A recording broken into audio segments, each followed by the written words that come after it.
Assalamualaikum warahmatullahi wabarakatuh.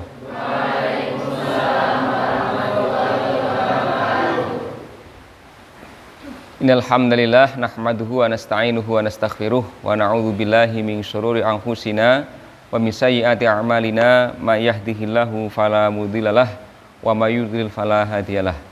Asyhadu an la ilaha illallah wahdahu la syarikalah wa asyhadu anna Muhammadan abduhu wa rasuluh amma ba'd. Alhamdulillah, pada kesempatan malam hari ini kita dipertemukan kembali dalam keadaan yang sehat, tidak terkena COVID, tidak terkena Omikron ya. Kata Abu Somad itu COVID sekarang membawa ibunya, Omikron katanya. Umi. Kemarin diberi tugas oleh Pak Haris untuk menghafalkan hadis. Hadisnya tentang apa?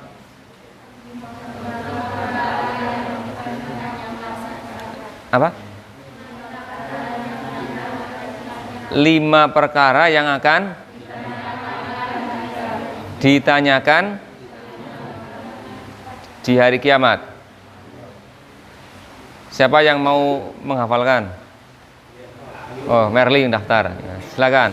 La tazulu qadamabni, tidak akan bergeser telapak kaki Adam seorang anak Adam yaumal kiamah, pada hari kiamat, min Rabbi, sisi Tuhannya, hatta yus'alan khamsin, sampai ia ditanya tentang 5 perkara, an ngumrihi fima afnah, tentang umurnya untuk apa ia habiskan, wa an sababihi fima abalah, dan tentang masa mudanya untuk apa ia gunakan, wa an malihi fi wa ma'amilhi min ainak tasabah, dan dari mana ia memperoleh hartanya, wa fi ma anfaqahu, dan untuk apa ia menggunakan hartanya, wa ma'amila fiha alima, dan apa yang telah ia perbuat dari ilmu yang telah diperolehnya. Baik, telah diwakili Mbak Merli untuk hafalannya. Mbak Merli hafal berarti 99%, yang lain juga hafal insya Allah. Semua hafal kecuali yang belum. Tentang isinya sekarang ya. Ada 5 perkara yang akan ditanyakan di yaumul kiamah.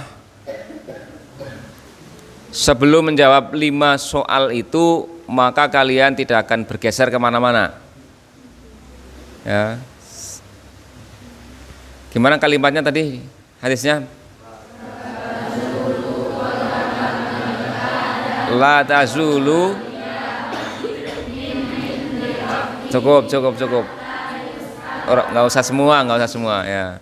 La tazulu qadama bani Adam yaumal qiyamah min indi rabbihi hatta yus'ala an khamsin, sampai ditanya tentang 5 perkara. Yang pertama,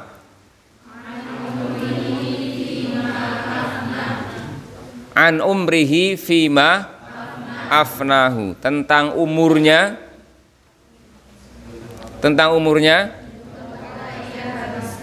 ia habiskan untuk apa. Nah, kemudian yang kedua,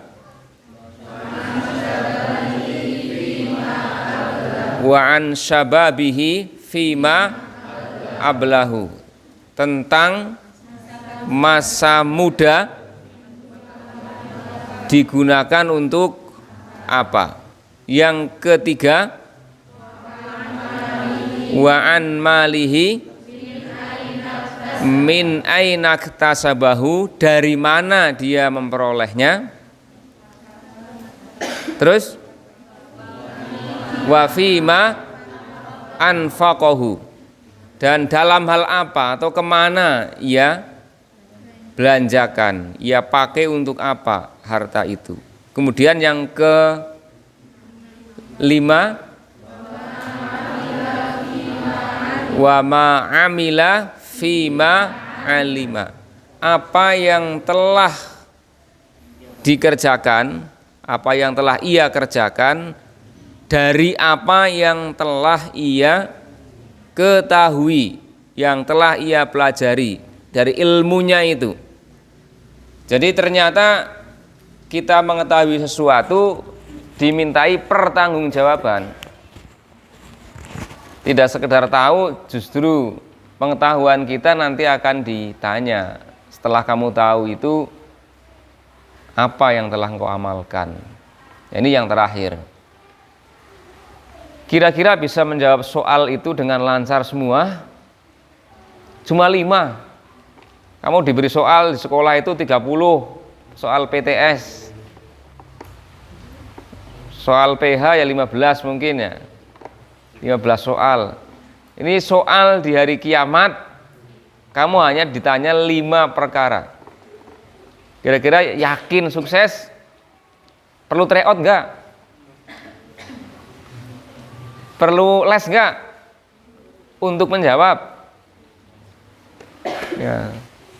Persoalannya bukan sekedar bisa menjawab secara lisan seperti layaknya atau tulisan seperti layaknya dalam kita menghadapi tes di sekolah, ya. Karena ini membutuhkan satu bukti-bukti pendukung, bukti fisiknya apa, ya. Maka satu persoalan itu, satu pertanyaan konsekuensinya sangat banyak. Dari umur, ya. Umur saja, kamu misalnya diberi umur 60-70 tahun. Berarti suruh mempertanggungjawabkan selama 60-70 tahun itu dipakai untuk apa? Ya. Berarti kan ini membutuhkan jawaban yang pembuktian yang sangat luas, sangat lama tentang umurnya. Masa muda ini sekarang kalian yang hadapi, miliki sekarang ini. Yang kalian miliki hari ini, yakni masa muda. Yani masa di antara 2 kelemahan. Kelemahan ketika masih bayi, masih anak-anak, dengan kelemahan ketika sudah pikun, sudah sepuh. Itulah masa muda. Ini sekarang yang kalian miliki. Dan itu akan dimintai pertanggungjawaban. Karena potensi yang kalian miliki, kekuatan yang kalian miliki, itu adalah pemberian Allah, karunia Allah yang harus dimanfaatkan dengan sebaik-baiknya, tidak boleh dilewatkan begitu saja. Kemudian harta, 2 poin, dari mana diperoleh dan juga kemana itu harta dibelanjakan, ditasarufkan kemana. Nah, dalam kesempatan ini karena saya hanya menyambung, Ustaz Haris sedang tugas di tempat lain, maka saya menggantikan untuk mengisi. Saya ingin menyampaikan sedikit tentang harta, ya. Katanya dengan poin harta. Tentang masa muda saya pernah menyampaikan kepada kalian dengan satu hadis pembuka. Apa dulu? Ya, tentang sobah. Pertamanya gimana dulu tentang sobah? Sesungguhnya Allah itu sangat kagum terhadap pemuda yang tidak memiliki sobah. Laisat lahu sobah. Tapi sudah lewat itu ya pembahasannya. Sekarang saya ingin berkaitan dengan harta. Walaupun hari ini kalian bukanlah orang atau golongan yang berharta, tapi kita akan membahas tentang harta. Gak apa-apa. Harta itu memiliki 2 sisi, sisi kebaikan dan sisi keburukan. Tergantung kita mau memanfaatkan bagaimana. Ya. Banyak celaan tentang harta, tapi juga ada pujiannya tentang harta. Ya. Di antaranya Allah Subhanahu wa taala berfirman, yang artinya wahai orang-orang yang beriman, janganlah harta bendamu, anak-anakmu melalaikan kamu dari mengingat Allah. Ya ayyuhalladzina amanu la tulhikum amwalukum wala auladukum an dzikrillah. Surat apa, ayat berapa itu? Surat apa? Surat apa? Mbak Bilfa. Surat apa? Munafikun, betul, Munafikun terakhir itu. itulah sedikit gambaran tentang harta yang disebutkan agar kita ini jangan terlena, jangan lalai karena harta. Karena harta benda juga anak-anak ini bisa menjadi faktor yang melalaikan. Maka Rasulullah Shallallahu Alaihi Wasallam pernah bersabda, kerusakan yang ditimbulkan oleh dua serigala yang lapar, yang dilepaskan ke kandang kambing, itu tidak lebih berbahaya daripada kerusakan yang ditimbulkan oleh cinta kedudukan dan cinta harta bagi keimanan seorang mukmin, ya, bagi agama seorang muslim. Serigala yang lapar dilepaskan ke kandang kambing, itu kan jelas merusak. Makan kambingnya itu maksudnya, membuat kerusakan, membuat kerugian. Tapi itu dikatakan sebagai metafor, tidak lebih berbahaya ketimbang kecintaan seseorang kepada kedudukan maupun harta. Tapi di satu sisi Islam juga memuji harta sebagai kebaikan, dikatakan khairon, sebagai satu kebaikan.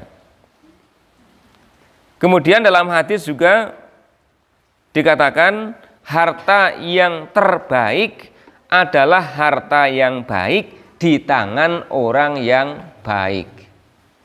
Ya, harta yang terbaik adalah harta yang baik di tangan orang baik. Ya, seperti ungkapannya teman-teman di Paskas kan, kalau kesini mesti bilang, ini kita menyalurkan beras terbaik dari orang terbaik kepada orang terbaik. Siapa yang sok menerima itu dari Paskas. Nah, jadi harta juga punya nilai kebaikan, terutama kalau dipegang oleh orang-orang yang baik.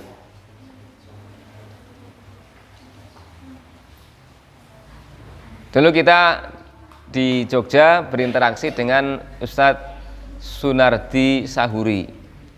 Beliau dai, mubaligh, terkenal di Jogja, tetapi juga saudagar, ya.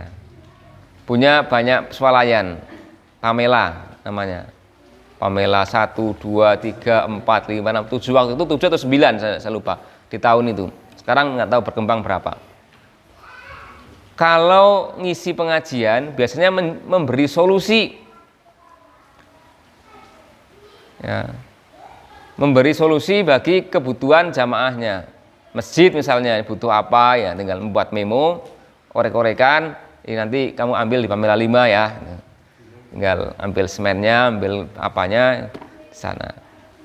Karena punya harta. Jadi ngisi ngaji tidak mengharapkan amplop, malah ngamplopi baratnya dia kan. Beliau itu. Maka menjadi tulang punggung, menjadi tempat bersandar bagi jamaah-jamaahnya ini, bagi kelompok-kelompok pengajian, masjid, pesantren. Biasanya kalau punya keluhan, ya caranya keluhan masalah keuangan biasanya mengundang beliau untuk memotivasi jamaah yang lain berinfak, bersedekah. Selain itu dirinya sendiri kemudian membuat orek-orekan agar ini saya mendahului sejumlah sekian semen, ya, sekian apa itu dalam wujud barang yang bisa diambil di tokonya itu. Nah, itu karena punya harta, jadi akan mampu memberikan solusi-solusi bagi problem keuangan di masyarakat, di jamaah. Nah, kalau tidak memiliki sesuatu, maka tidak bisa memberi sesuatu. Hari ini kalian menjadi orang yang posisinya tangan di bawah, padahal tangan di atas itu lebih baik daripada tangan di bawah. Ya, kamu masih ya dusufla, tangan yang di bawah, ya, bukan tangan di atas. Coba berpikir hari ini sekarang tangannya di bawah, kamu besok ingin menjadi orang yang berada tangannya di atas. Berarti memiliki harta yang baik di tangan orang yang baik, kemudian diberikan kepada orang yang pada tempatnya juga pas untuk diberi. Tapi jangan siasati, oh berarti saya kalau mau minta dari atas. Karena itu bukan maksudnya secara fisik seperti itu, tapi itu suatu ungkapan bahwa memberi itu lebih baik daripada yang menerima. Maka kalian ketika diberi amplop oleh orang senang banget, tapi yang paling senang sebenarnya yang memberi. Nah, yang paling beruntung itu yang memberi. Kalian merasa beruntung ngaji kumpul-kumpul begini ya, misalnya dengan tamu dari luar, yang diingat, yang diharapkan kan amplopnya. Nah, kalau masalah makan mungkin wah, biasa tiap hari makan itu. Nasi dus itu. Tapi yang diharap-harap wah ini kena amplopnya itu wis utama ini ya. Lebih afdol daripada nasi boxnya itu mesti.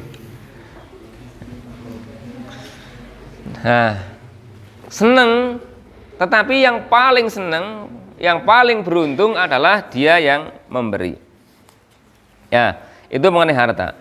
Namun harta itu juga punya dampak buruk ya, punya keburukan yang banyak. Maka digambarkan harta itu laksana ular yang beracun, ya, yang orang harus mengetahui penawarnya agar bisa memanfaatkannya dan tidak terkena oleh racunnya.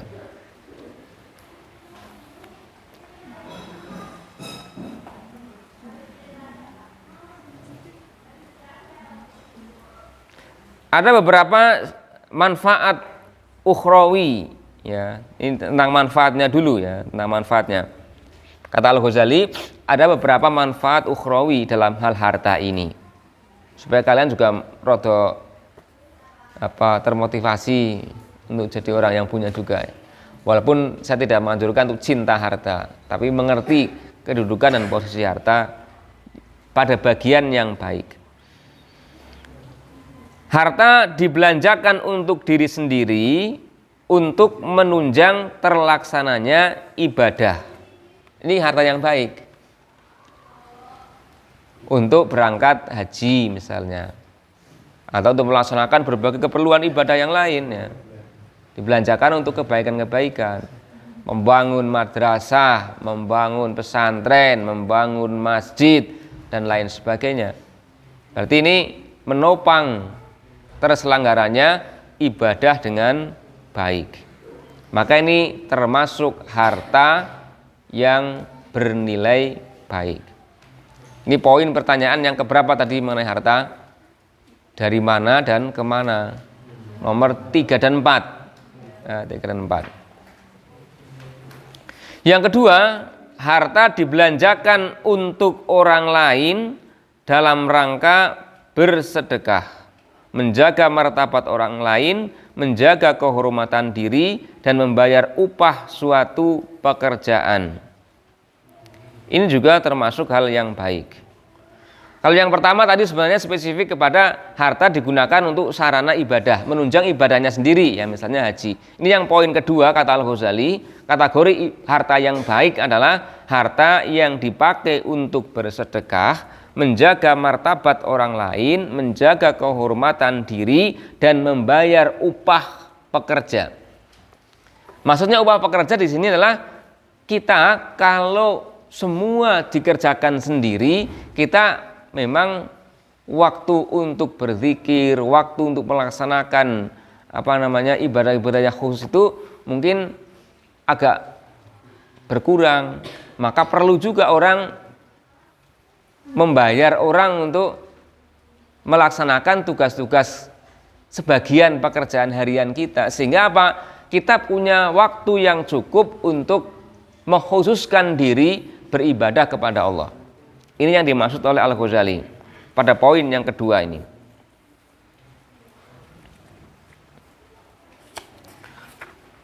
Kemudian yang ketiga, harta tidak diberikan kepada orang tertentu, tapi digunakan untuk menghasilkan kebaikan umum. Ini tentang sifat-sifat harta dan manfaat-manfaatnya. Tadi yang pertama, dibelanjakan untuk dirinya sendiri dalam beribadah atau terlaksananya ibadah. Yang kedua, dibelanjakan untuk orang lain dalam rangka bersedekah, menjaga kehormatan diri, membayar upah. Kemudian yang ketiga, harta tidak diberikan kepada orang tertentu, tapi digunakan untuk kebaikan umum. Membangun masjid, saluran air, pemukiman umum, rumah sakit, dan lain-lain. Yang akan menghasilkan manfaat, pahala yang terus mengalir meskipun orang itu telah meninggal. Ini yang disebut dengan amal jariyah. Yang anak Adam itu akan putus ya, amalnya kecuali 3 perkara. Di antaranya adalah shadaqatin jariyatin, sedekah jariyah. Ini yang masuk kategori yang ketiga. Sekarang yang dampak buruknya. Dampak buruk yang ditimbulkan oleh harta itu bisa bersifat ukhrawi maupun duniawi. Dampak buruk ukhrawi ada 3, kata Al-Ghazali. Yang pertama, harta bisa menarik seseorang untuk melakukan kemaksiatan. Orang punya harta, maka dia akan lebih gampang untuk mengakses segala macam kemaksiatan. Nek orang duwe rada angel. Ya. Tapi orang yang punya harta itu mau sakarep-karepe ya. Segala macam apa yang diinginkan sudah bisa dimiliki dengan harta itu. Kalian kan mikir-mikir mungkin ya, gue makan wes susah. Ya. Mau sesuatu yang neko-neko misalnya. Ya. Tapi kalau orang yang hartanya banyak, ya dia semakin berpeluang untuk melakukan segala macam atau aneka ragam kemaksiatan. Maka tempat-tempat hiburan itu dari berbagai level sampai elit-elit itu dengan biaya yang mahal pun diadakan karena konsumennya dari orang-orang yang punya harta yang banyak. Ya ini jadi pangsa pasar yang bagus sekali. Tempat-tempat maksiat. Karena orang yang punya harta maka dia punya kesempatan untuk bermaksiat dengan hartanya itu lebih banyak lagi. Kemudian yang kedua, harta bisa menyeret seseorang berlaku berlebih-lebihan dalam hal yang mubah, yang boleh, pada asalnya boleh, namun karena dia punya harta yang banyak, maka sifatnya dia bisa berlebih-lebihan. Punya rumah kan ya boleh dianjurkan bahkan. Tapi boleh jadi dia berlebih-lebihan dalam membangun rumahnya. Punya kendaraan ya dianjurkan, punya kendaraan yang baik. Tapi orang seringkali tidak hanya pada kebutuhan, seringkali berlomba-lomba untuk bisa mendapatkan kendaraan yang terbaik, model yang terbaru, keluaran yang terbaru misalnya.